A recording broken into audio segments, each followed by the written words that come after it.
goobjoog wuxuu goobjoog u yahay wakiillo shabaab oo baarlamaanka soo dhex galay.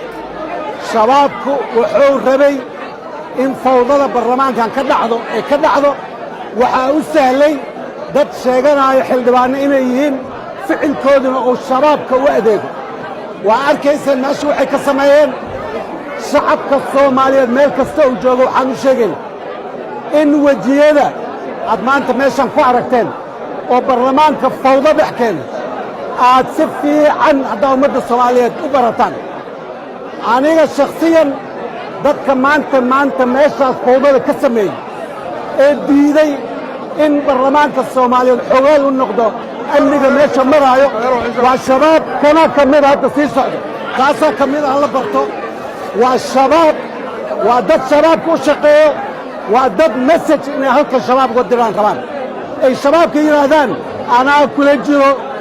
waa shabaab maantay maalin weyn, waa maalin ummadda Soomaaliyeed ay barteen kuwa xildhibaanka sheeganaayo ee amni darrada magaalada ka shaqayna. waa mahadsantihin.